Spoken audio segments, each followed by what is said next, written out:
বড় ভাইয়ের মাথায় ডিম ফাটাতে যেয়ে ভুল করে ভাইয়ের বন্ধুর মাথায় ডিম ফাটালো।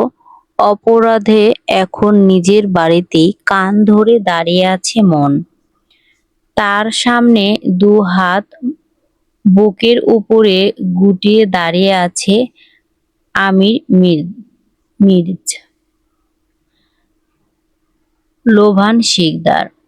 মুখ ভর্তি বিরক্তি, চোখে কড়া দৃষ্টি, যেন মনে সামান্যটুকু নড়াচড়া হলেই শাস্তির মাত্রা আরো এক ধাপ বাড়িয়ে দিবে। এখন আবহাওয়া এত ভয়াবহ হলেও কিছুক্ষণ আগে বাড়ির পরিবেশটা তার ঠিক উল্টা। মনদের বাড়ির আজ আত্মীয়-স্বজন আর অতিথিদের কানায় কানায় ভরা। বড় ভাই সোহানের বিয়ে উপলক্ষে পুরো বাড়ি জুড়ে উৎসবের আমেজ। আগামীকাল গায়ে হলুদ, তাই আজ কোনো অনুষ্ঠান নেই। সেই সুযোগে মন আর তার কাজিনরা মিলে বাড়িটাকে একেবারেই মাথায় তুলে রেখেছে।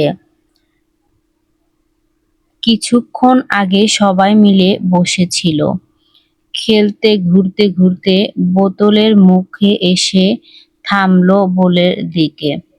সাহসী মন এক মুহূর্ত না ভেবে বুক ফুলিয়ে বলল, ডিয়ার। সঙ্গে সঙ্গে রিয়া মুখের দুষ্টি হাসি ফুটিয়ে বলল, সোহান ভাইয়ার মাথায় একটা ডিম ফাটাতে হবে। অর্থাৎ কথাটা শুনেই মনের সাহস যেন মুহূর্তের অধিক উতাল হয়ে গেল। তারপরেও বুক ফুলিয়ে বলল, না না ভাইয়া তো বাড়িতে নেই, অন্য কিছু দাও। ঠিক তখনই আরেক কাজিন পাখি জানালার বাহিরে তাকিয়ে উঠতি গলায় বলে উঠল, ওই তো সোহান ভাইয়া গাড়ি ঘুরাচ্ছে, এখন সাহস থাকলে গিয়ে ডিম ফাটিয়ে দেখ তো। মনের ভুরু সঙ্গে সঙ্গে কুঁচকে গেল। কি বলো, সাহস থাকলে? এই এলাকায় তার সাহসিকতার গল্প কে না জানে, আর তার আপন কাজিনরাই কিনা তার সাহস নিয়ে প্রশ্ন তুলছে।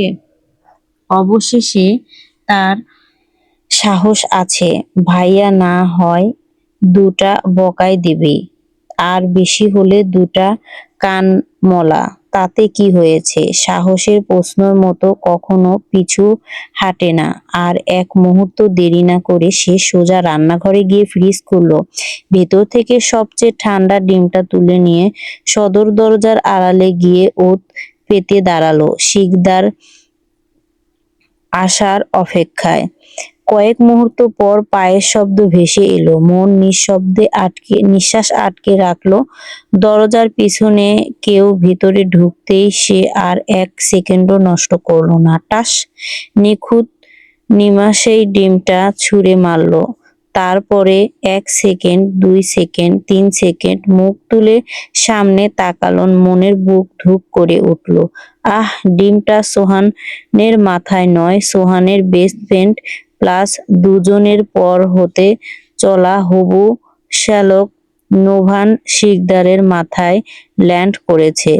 এরপরে যা হওয়ার তাই হয়েছে। এই মুহূর্তে মন কান ধরে দাঁড়িয়ে আছে। তার আর শাস্তিটা দিচ্ছেন স্বয়ং নোহান। 19 বছরের একটা মেয়েকে কেউ এভাবে কান ধরে দাঁড়ি করিয়ে রাখে? আর সবচেয়ে দুঃখের বিষয়, যে কাজিনগুলো একটু আগে সাহস থাকতে করে দেখাচ্ছিল বলে আগুনে ঘি ঢালছিল, তারা এখন সবাই এমনভাবে উধাও হয়ে গেছে যেন এই পৃথিবীতে তাদের কোনো অস্তিত্বই নেই। মনের এই অবস্থা দেখে তার সব কাজিনরা নিরুদ্দেশ হয়ে গেছে।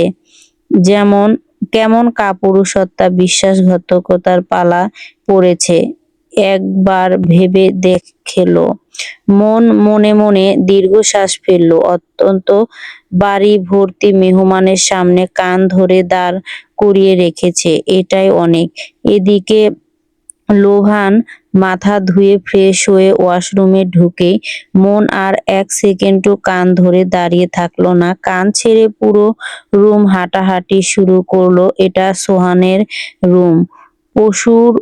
পরশু বিয়ে, পর নতুন বউ এই ঘরেই উঠবে, তাই পুরো ঘরের সাজানোর বদলে ফেলা হচ্ছে নতুন ফার্নিচারের নতুন পর্দা, নতুন ডেকোরেশন, সবকিছুতেই নতুনের ছোঁয়া। মন কৌতূহলী চোখে একটার পর একটা জিনিস খুঁটিয়ে খুঁটিয়ে দেখতে লাগলো। দেওয়ালের রং নখ দিয়ে খুঁটে দেখলো ঠিক মতো শুকাচ্ছে নাকি। হঠাৎ তার নজর পড়ল নতুন খাটটার দিকে। সে এক লাফে উঠে বসে হাত দিয়ে ম্যাস্ট চাপ দিল। চোখ বড় বড় করে ফিসফিস করে বলল, "হোয়াট, বেশ নরম তো।" ঠিক তখনই ওয়াশরুমের দরজা খুলে বেরিয়ে এলো নোভান। তার সামনের খাটের উপরে আরাম করে বসে পা দোলাচ্ছে মন। "এই, আমি কি তোমাকে কান ছাড়তে বলেছি?" গম্ভীর গলায় কানে যেতেই মন যেন বিদ্যুতিক শট হলো। এক লাফে খাট হতে নেমে আগের জায়গায় গিয়ে কান ধরে দাঁড়িয়ে পড়ল, যেন এতক্ষণ সে কিছুই করেনি। লোভান ঠান্ডা চোখে তার দিকে তাকিয়ে বলল, "সাহস খুব বেড়েছে তোমার।" মন কঠিত গলায় বলল, "আমার দোষ নাই, আমি তো শুধু।" বাকিটু আর বলার হলো না। কথা বলতে বলতে তারা চোখে হঠাৎ তার চোখ আটকে গেল লোহনের স্প্রে প্যাকেটের উপরে। সবে ফ্রেশ হয়ে বেরিয়েছে লোভান, কাঁধে শুধু একটা সাদা তওলা, বুক আর কাঁধ ভেজা, চুল থেকে টপ টপ করে পানি পড়ছে। মন হাঁ করে কয়েক সেকেন্ড তাকিয়ে রইল, তারপরে নিজের অজান্তেই মুখ ফসকে বলে বেরিয়ে গেল, "ওয়াও।" লোভান সঙ্গে সঙ্গে বুঝে গেল মেয়েটার দৃষ্টি কোথায় আটকে আছে। বিরক্ত হয়ে হাত ধরে তয়লায় ছুঁড়ে মারল মনের মুখের দিকে। তয়লার মুখে পড়তেই মন বিরক্ত হয়ে সেটা সরিয়ে ফেলল। নাক কুঁচকে বলল, হোয়াট, কি বিরক্ত ডিমের গন্ধ।" নোভান ইতিমধ্যে তার সামনে এসে দাঁড়িয়ে ভুরু তুলে রুগী স্বরে বলল, "নিজের ডিমের গন্ধ যখন সহ্য হয় না আর অন্যের মাথায় ফাটানোর সময় সেটা মনে থাকে না? আমি কি তোমার মাথায় মারতে গিয়েছিলাম নাকি? সোহান ভাইয়ার মাথায় মারতে চেয়েছিলাম। তুমি হঠাৎ সামনে এসে পড়েছ। তোমার দোষ।" মন ঠোঁট ফেলিয়ে প্রতিবাদ করল। সোহানের ভুরু আরো উঁচু হলো। "আমার দোষ, তাই?" লোভান এক পা এগিয়ে আসতেই মন মুহূর্তেই সাহস হারিয়ে ফেলল। মাথা ঝাঁকিয়ে তাড়াতাড়ি বলল, "না না, আমার দোষ, সরি।" লোভান আর কিছু বলল না, শুধু সংক্ষিপ্ত স্বরে আদেশ দিল, "কান ছাড়বে না, চুপচাপ দাঁড়িয়ে থাকো।" কথা শেষ করে সে আয়নার সামনে গিয়ে দাঁড়ালো। ড্রয়ারের উপরে রাখা চিরুনিটি হাতে নিয়ে ভেজা চুল আঁচড়াতে শুরু করলো। মনও চুপচাপ দাঁড়িয়ে লোভানের দিকেই তাকিয়ে রইল। লোভানের দিকে না, বরং লোভানের খালি বিশাল পিঠের ওপর। লোকটা একদম লজ্জা নেই। তা না হলে এত বড় একটা মেয়ের সামনে ওকে খালি গায়ে দাঁড়িয়ে থাকে। মনে মনে বিড়বিড় করে মন মুখের এই কথা বলতেই ঠিকই, কিন্তু ভিতরে ভিতরে সে খুব মজা পাচ্ছে। নিজের কাশকে এমন অবস্থায় দেখতে পারাটা সবার ভাগ্য জোটে না। হ্যাঁ, নোভান মনের কাশ অনেক দিন ধরে, 6 মাস, 1 বছর নাকি 2, মন ঠিক জানে না। শুধু এতটুকুই জানে তার নোভানকে ভালো লাগে। পাশাপাশি বাড়ি হওয়ায় সুবাদে মন নোভানকে চিনে সেই ছোটবেলা থেকে। যখন নোভান হাফ প্যান্ট পরে তার ভাই সোহানের সাথে ছাদে ক্রিকেট খেলতো, সোহানের বেস্ট ফ্রেন্ড হওয়ার কারণে নোভানের তাদের বাড়িতে আসা যাওয়া লেগেই থাকতো। মন কত নোভানের কোলে উঠেছে তার হিসাব নেই। আর দুদিন পর নোভানের ছোট বোন আদিয়ার সাথে বিয়ে হতে যাচ্ছে সোহানের। বন্ধুর ছোট বোনকে বিয়ে করছে তার ভাই। আর এখন বড় ভাইয়ের মতো একজনের উপরে কাশ খেয়ে বসে আছে মন। ছি, একটু লজ্জা নেই। অবশ্য তার যে লজ্জা কম সেটা সবাই জানে। মন যখন মনোযোগ দিয়ে লোভানের পিঠ দেখছে ঠিক তখনই দরজা ঠেলে ঢুক ঘরে ঢুকলো সোহান আর হাতে একটা শার্ট। ঘরে ঢুকেই সে শার্টটা লোভানের দিকে বাড়িয়ে দিয়ে বলল, লোভান দোস্ত তুই এই শার্টটা পরে নে। সোহান শার্ট এগিয়ে দিয়ে আফসোসী সুরে বলল, সরি ইয়ার, আমার বোনটা শুধু হাত পায়ে বড় হয়েছে, কিন্তু জ্ঞান বুদ্ধি একটুও হয়নি। তোকে এ জায়গায় নিয়ে যাব তাই আসতে বলছিলাম। এর মধ্যে ফাজিলটা এমন করবে কে জানে। লোভান শার্টটার হাতে নিয়ে মৃদু তাচ্ছিল্য হাসি হাসল। সেটা বুঝতে পারছি। বেশ করে বাদাম দুধ খেতে বলিস, তাহলে বুদ্ধি বাড়বে। এতদিন যখন বাড়েনি তখন শেষ সময়ে আর কি বুদ্ধি বাড়বে। নোভানো গম্ভীর মুখে মাথা নাড়ালো। সেটাই ঠিক, যাদের বুদ্ধি থাকার তাদের ছোটবেলায় থেকেই থাকে। তারপরেও টেক্সট করে খেতে পারিস যদি ভাগ্য ভালো থাকে, একটু বুদ্ধি গজাবেতে পারে। দুই বন্ধু এমন ভাবে কথা বলতে শুরু করছে যেন সেই রুমে মন কান ধরে দাঁড়িয়ে নেই তার সামনেই তাকে অপমান করে যাচ্ছে। মন হতভম্ব হয়ে তাদের দিকে তাকিয়ে রইল, কিন্তু কোনো তার উপরে কোনো প্রতিক্রিয়া নেই। ভাইয়া, ভাইয়া, আমি এখন মনের ডাক শুনে সোহান কথার মাঝখানে ঘুরে তাকালো। কি ভাইয়া, দেখো না আমাকে কান ধরে দাঁড় করিয়ে রেখেছে। মন খুব করুণ গলায় আহ্লাদী ভঙ্গিতে বলল, যেন ভাইয়ার মনটা গলে এই শাস্তি থেকে ছাড় পেতে পারে। সোহান ভুরু কুঁচকে ফেলে এটা আবার ডেকে ডেকে দেখলো কি আছে, লজ্জা করে না? চুপ কর, কান ধরে দাঁড়িয়ে থাক। তারপর আর নিজের বন্ধুর দিকে তাকিয়ে বলল, শুধু কানে ধরিয়ে দাঁড় করায় রাখলে রাগ কমবে তোর? এক কাজ করি, কান ধরে উঠবস করতে বলি। সোহানের কথা শুনে মন নিজের কানকে বিশ্বাস করতে পারছে না। এটা কি সত্যই তার আপন ভাই? বদমাইশ হিটলার বিয়ে হয়নি এখনই শালার জন্য এত খাতির, এত দরদ, যে নিজের বোনকে কান ধরে উঠবস করতে বলে। আয়নার প্রতিবিম্বতে মনে হা করে থাকা মুখটা দেখে নোভানের ঠোঁটে মৃদু হাসি ফুটে উঠল। না থাক, উঠবস করে পা ব্যথা হয়ে যাবে। কান তোর হলুদের নাচানাচি করবে কে? নোভানের কথা শুনে মুহূর্তেই মনের চোখে চকচক করে উঠে। দেখছে লোকটা যতই রাগী হোক ভেতরে ভেতরে কিন্তু ভালোই। তার আপন ভাইয়ের চেয়ে মানুষটা শতগুণ ভালো। হোক লোকটা একটু আগে তাতে কি, তাকে নিয়ে কত ভাবে, কত কেয়ারিং। অন্তত এক পায়ের কথা তো ভাবছেই। এমন মানুষের উপরে প্রতিদিন কাশ খেয়ে মেঝেতে পড়া যায়। সোহান মাথা নাড়ে, তার ঠিক বারান্দায় নাচানাচি ছাড়া হলুদের জমবে না। লোভন নিভৃত গলায় বলল, একদম ঠিক।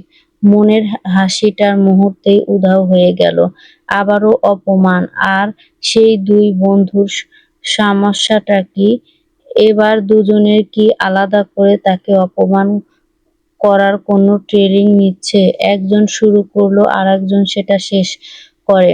সোহান খাটের উপরে রাখা শার্টটার দিকে ইশারা করে বলল, ঠিক আছে, তুই তাড়াতাড়ি রেডি হয়ে নিচে আয়, দেরি করিস না। রুম থেকে বের হওয়ার আগে মনের মাথায় হালকা একটা বাড়ি মেরে বেরিয়ে গেল।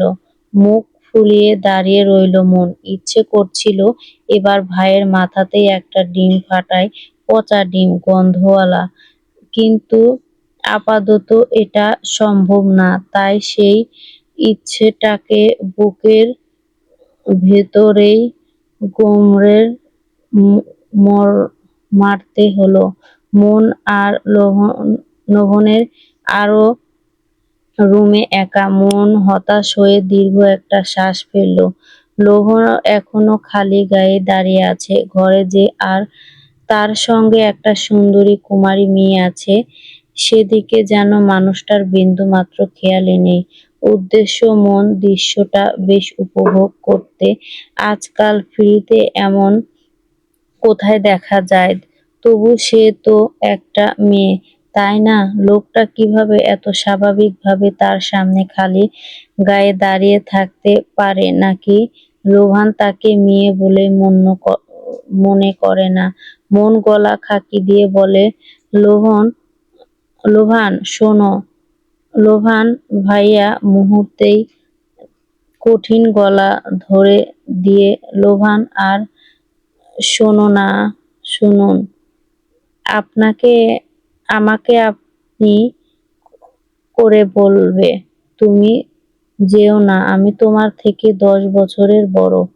মন শুনেও না শোনার ভান করলো। সে পাগল নাকি? ক্রাশকে ভাই ডাকবে? জীবনে কখনো ডেকেছে?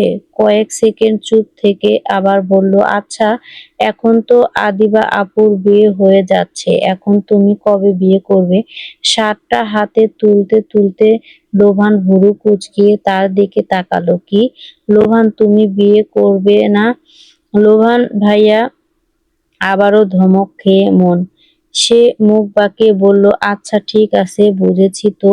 এখন বলো, বিয়ে কবে না করবে না? লোভান বোতাম লাগাতে লাগাতে নির্বাক গলায় বলল, কেন করব না? অবশ্যই করব, কিন্তু তাতে তোমার কি? মন হালকা লাজুক হেসে বলল, নামিয়ে ফেলে, আমারও বিয়ের বয়স হয়েছে। আম্মু বলছে ভাইয়ার বিয়ের পর আমাকে বিয়ে দিয়ে দিবে। এখন বলো, বিয়ে কবে করবে? লোভানের ভ্রু আরো কুঁচকে গেল। মানে মনের একেবারেই স্বাভাবিক ভঙ্গিতে বলল, মানে আমিও তোমাকে বিয়ে করতে রাজি। তবে কবে করবে সেটা আগে থেকে জানিয়ে দিও। আগে জানলে আমি প্রস্তুতি নিতে পারবো। শপিং টপিংও তো আছে, করতে হবে। লোভান কয়েক সেকেন্ড স্থির হয়ে তার মুখের দিকে তাকিয়ে রইল। তারপরে হঠাৎই হেসে উঠল, যেন তার সামনে কোনো 5-6 বছরের ছোট বাচ্চা মেয়ে নিজের বিয়ের কথা বলছে। হাসতে হাসতে বলল, তোমাকে কে বলেছে আমি তোমাকে বিয়ে করব? মন বিন্দুমাত্র সংকোচ না করে জবাব দিল, কেউ বলেনি, আমি নিজেই ভেবে নিয়েছি আমি তোমাকে বিয়ে করব। তোমাকে আমার খুব ভালো লাগে। মন নির্লজ্জের মতো নিজের মনের কথা বলে দিল। কথাটা এমন সহজভাবে বলে ফেলল, যেন পৃথিবীর সবচেয়ে স্বাভাবিক কথাই বলেছে। কিন্তু মনের হঠাৎ উক্তিতে লবণের মাথার যেন এটম বোমা ফাটল। পাগল মেয়ে বলে কি? মাথা খারাপ হয়ে গেছে তোমার? কার সামনে কি বলছো সেটা বুঝে বলছো? লোভানের কথায় পুরোপুরি উপেক্ষা করে মন কান ছেড়ে এগিয়ে আসলো তার দিকে। সোহানা ভাইয়া আদিবা আপুকে বিয়ে করছে, আর তুমি যদি আমাকে বিয়ে করো তাহলে ব্যাপারটা কত কিউট দেখাবে না বলো? লোভান সঙ্গে সঙ্গে হাত তুলে হালকা করে চর দেখালো পিঠে দুটো, পড়লে সব কিউট এক মিনিটে বেরিয়ে যাবে। মুহূর্তে মনের ঠোঁট ফুটে গেল। আর এত রাগও কেন? আমার মতো এত সুন্দর কিউট মিষ্টি মেয়ে আর কোথায় পাবে তুমি? আমি নিজে থেকে বলছি, ভালোই ভালোই রাজি হয়ে যাও। আর আমিও উল্টাপাল্টা কথা বললে সত্যিই চর বসিয়ে দিবে। এবার বের হও। মন মুখ বাঁকিয়ে বলল, তুমি যে রাগী, এমন রাগী মানুষকে বিয়ে করবে কে শুনি? আজ পর্যন্ত একটা গার্লফ্রেন্ডও বানাতে পারোনি। রোহনের ধৈর্যের বাঁধ এবার সত্যিই ভেঙে গেল। সে কড়া গলায় বলে উঠল, আর একটা কথাও বলবে না। এই মুহূর্তে রুম থেকে বের হও, এখনই। হোয়াট? মন ভেকচি কেটে খুব আস্তে করে বিড়বিড় করলো, এই জন্যই বিয়ে হয় না আইরু। কথা সে আস্তে বললেও দুর্ভাগ্যবশত কথাটা নোভানের কানে চলে গেল। সে সঙ্গে সঙ্গে ঘুরে দাঁড়ালো। কি বললে? নোভানকে নিজের দিকে এগিয়ে আসতে দেখে মনের বুক ধক করে উঠল। সর্বনাশ, এবার বুঝি সত্যিই চর খেতে হবে। এক সেকেন্ডও দেরি না করে এক দৌড়ে বাড়ি থেকে এক দৌড়ে রুম থেকে বেরিয়ে গেল। করিডোরে এসে বুকের উপরে হাত রেখে হাঁপিয়ে রোগীর মতো হাঁপাতে হাঁপাতে, না আইরু বলা ঠিক হয়নি, লোভান বেশি রেগে গেছে, এখন সোহান ভাইয়ার কাছে বিচার না দিলেই হয়। ঠিক তখনই তার দুই কবজি রিয়া আর পাখি তার সামনে হাজির হলো। মনকে হাঁপাতে দেখে রিয়া অবাক হয়ে জিজ্ঞাসা করলো, কি রে মন, নোভান ভাইয়া কি খুব বকেছে তোকে? দেখে মনে হচ্ছে মায়েরও খেয়ে আসছিস। দেখি গাল দেখি। মন হঠাৎ করেই তো হো হো করে হেসে উঠল। আমি মন মায়ের খেয়েছি? তোরা পাগল নাকি? আমি তো লজ্জায় হাসছি। পাখি ভুরু নাচিয়ে বলল, লজ্জা? এটা আবার কেমন? মন চারপাশে একবার তাকিয়ে গলা নামিয়ে ফিসফিস করে বলল, আসলে লোভান আমাকে প্রপোজ করেছে। বলেছে সে নাকি আমাকে বিয়ে করতে চায়। নিজের কাণ্ডটা নিঃসংকোচে লোভনের ঘাড়ে চাপিয়ে দিয়ে সে এমন ভাবে লাজুক হাসছে যেন কথাটা একদম সত্য। কথা শেষে হতেই রিয়া আর পাখি একসাথে হো হো করে হেসে উঠল। রিয়া হাসতে হাসতে বলল, মিথ্যা বলবি বল, কিন্তু একটু লিমিটের মধ্যে বল। লোভন ভাইয়া তোকে প্রপোজ করেছে? ওনাকে কি পাগলে কুত্তা কামড়ে দিয়েছে? মন প্রতিবাদ করে বলে উঠল, আরে সত্যি বলছি, লোভান আমাকে প্রপোজ করেছে। তার কথা শুনে দুজনই হাসি যেন আরো বেড়ে গেল। পাখি এখন মুছতে মুছতে বলল, চোখ মুছতে মুছতে বলল, পাগলের সুখ মনে মনে। মন ঠোঁট ফুলিয়ে জিজ্ঞাসা করলো, তোদের একটু বিশ্বাস হচ্ছে না? দুজন একসাথে মাথা নাড়ালো। না। মন মানে বেশি বিরক্ত হলো। এর কেমন অপমান! কেউ দেখি আর একটা কথাও বিশ্বাস করে না। সে গম্ভীর মুখে বলল, ঠিক আছে, উনি যখন একদিন নিজে থেকেই বলবেন তখন বুঝবি। কথাটা বলে সবার উদ্দেশ্যে একটা ভেস্কি কাটায় সে। তারপরে হন হন করে হাঁটতে হাঁটতে মনে মনে প্রতিজ্ঞা করলো, যেভাবেই হোক লোহানকে পটাতেই হবে, না হলে এই কাজিনদের সমাজের সামনে তার কোনোদিনও মাথা তুলে দাঁড়ানো যাবে না। চলবে গল্প পাগল তোর জন্য রে পাগল এমন। সূচনা পর্ব লেখিকা লিলি আন। পরবর্তী গল্প পেতে অবশ্যই আমার চ্যানেলটাকে সাবস্ক্রাইব করবেন। আর এতক্ষণ ধৈর্য ধরে গল্পটা শোনার জন্য অসংখ্য ধন্যবাদ। সবাই ভালো থাকবেন, সুস্থ থাকবেন।